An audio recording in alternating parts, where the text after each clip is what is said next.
Talk delivered on the occasion of Pujya Sri Ramchandraji Maharaj birthday celebrations 2003, printed in Bodhayanti Parasparam Volume 4, Chapter 10, titled Imperience of Void. Salutations to the Great Master for enabling us to meet again. This time we are gathering here to celebrate his 104th birthday. My salutations to all co-travelers in the path of grace. It is 60 years since his special personality emerged, and his task of transforming human nature and adjusting many elements in nature is in full swing. It is 20 years after his physical wheeling, and his presence is now felt more vividly and experienced more intensely than ever before, making many of his statements to this effect true. This is no surprise for those who have faith in the Master, Sri Ramchandraji Maharaj of Shahjahanpur, UP, India, as a supra-temporal being, working out as the eternal Master our spiritual destinies with the super-consciousness of the highest variety, native to the central region, the region from where he performs. We are clear in our understanding that the special personality is special mainly because there is no persona or mask for him as we all have. This point we have had occasions to note earlier many times in our books and meetings. We are clear that we are not subscribing to any personality cult and make one man or woman as the focal point and a point of adoration and consequent flattery.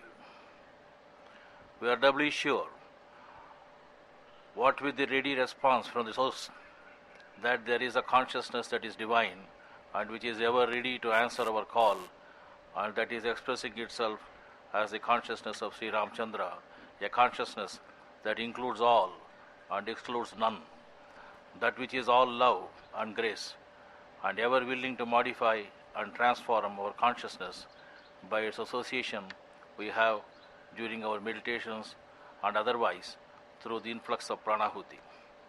For others, the real teacher of all time will give its lessons. All shall have the message sooner or later. It's a matter of practical experience of many aspirants in the path of the Master, which we call PAM, in order to stress the importance of the process of pranahuti rather than any person, from where it is confusedly identified to be emanating from, to feel and get absorbed in the transcendent calmness and quiet that is uniquely divine. We experience very vividly the center that is yawning towards the circumference, even as the Master asserted. Calmness or quiet by itself is good, but when it is tinged with the quality of the divine, it is only the imperience that can explain to our hearts the intensity of the attraction of the center, and no words can clarify any point in this regard. We have tried to explain the nature and process of pranahuti in our articles published in the journal Imperious. When we do get absorbed in the effect of pranahuti, and when we contemplate over our condition, we find that we were face to face with the profound and overwhelming of the primordial ground of reality itself. That is where we find nowhere our little self, and we are not even aware of the borders of experience, nor awareness of the time that is the real ground of all experience. This is the place and time, if it is permitted to use those words, where the base or origin is presented to us by the Master, out of his extreme love and consideration, to lift us beyond the petty differences and squabbles that consume our time and other resources normally. We are then not aware of ourselves, our relations, our relationships, our anguishes and animosities. Deeply entertained emotions of love and hatred equally disappear. Attitudes of revenge lose their roots. if only we are attentive to the ground that is exposed to us by the benevolent Master. The imperience that we have does not permit us to be satisfied with the necessity to evolve individually, but impels our being to personally participate in the divine task of transformation, and that call from the inner self becomes imperative. Having submitted our egos and also surrendered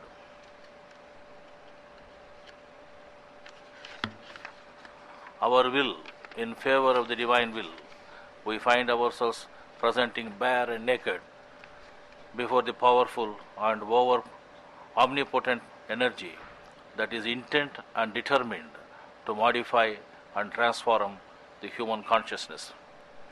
The propulsion is experienced intimately every time the pranahuti is offered, and we find ourselves left with no option than to evolve. The human destiny to evolve out of its petty limitations, self-imposed invariably in all cases, is not something that is predetermined, but the imperative to participate in the divine plan is sought to be made clear by the process of pranahuti. Without pranahuti, this imperative to evolve may at best be felt by the most clear and vivid intellectuals, as we have seen in the pronouncements of many saints, scholars, and scientists of the modern day. If human transformation were to wait for the evolution of the perfect intellect in all, it may as well be concluded such a transformation is out of question, at any rate in the near future. That is what we have in the Indian six darshanas and a host of other philosophies of the East and West, and the endless arguments in favor of one or the other point of view. In the state of consciousness that may be called as void, we find there are no binds for us in any manner, and we also feel that there is a spiritual awakening and a compulsion that get generated in us due to the death of ego or I-ness. When the relentless will of the separate ego yields to the divine, which is felt as an imperative impulse to evolve in our consciousness, we find meaning for our being. This impulse has always been there and was clouded all this time as we were engrossed in our ego's agenda. Due to the influx of the will of the divine as pranahuti, we become alive to the greater call and develop an attitude of renunciation, which is the real vairagya. This is not renunciation of the ego's agenda due to the failures and dejections, but a conscious decision to efface our ego and live for the divine, by the divine, and in the divine. Renunciation from all attachments that our ego has developed in the course of its creation of its own universe is in no way connected to the various modes or orders of social life, but a condition of consciousness in which it realizes its spiritual absoluteness. Here, ethics and spirituality coalesce in the attunement of the individual to the structure of the cosmos.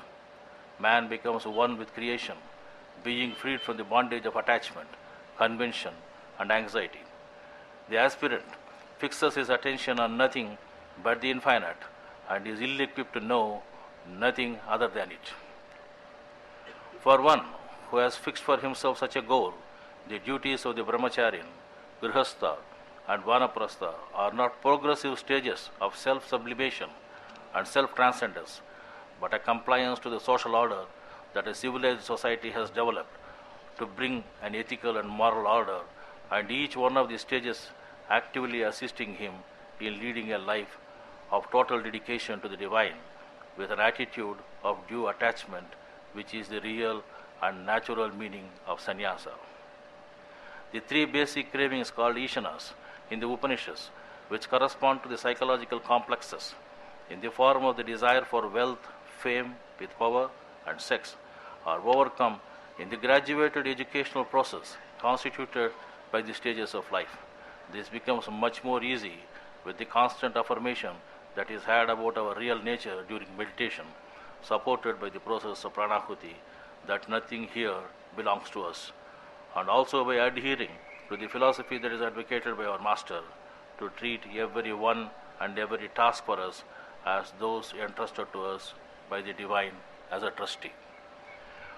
One who takes to a detached look at things and events and relations is the real aspirant of our system, for whom there is nothing more important than the discharge of all duties as divinely ordained. He, by virtue of being a real human, has got to discharge certain duties as a trustee is the noblest of the thoughts that our Master has given us.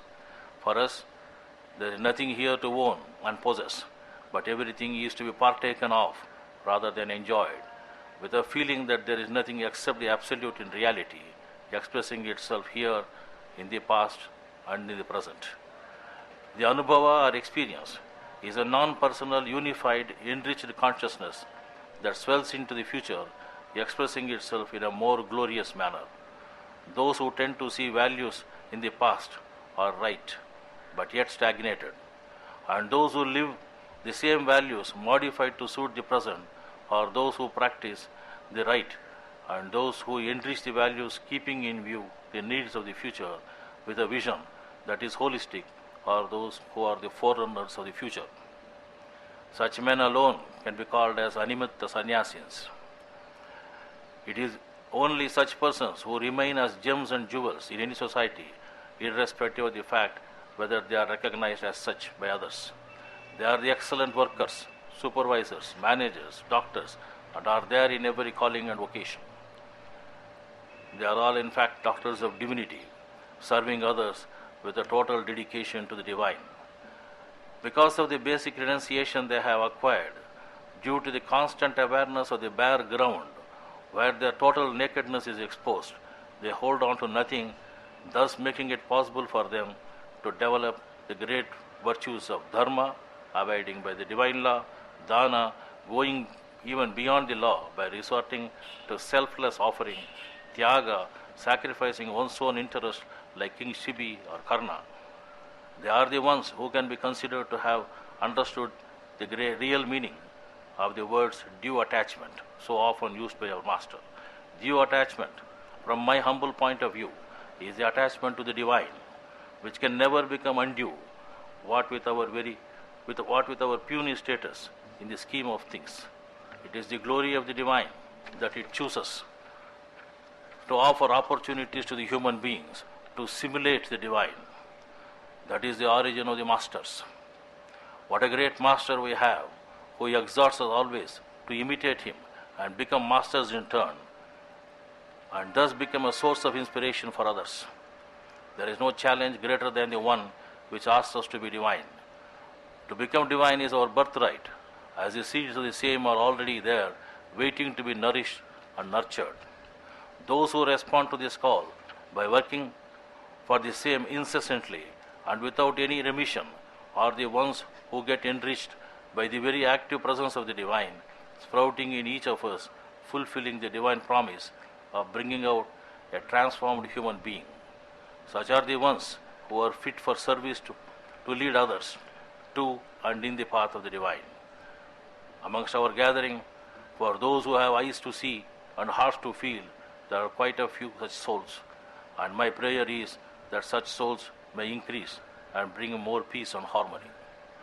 The path of meditation has always been considered in tradition as superior to the ritualistic religious discipline, worshipping either the sakara or the nirakara forms of the divine.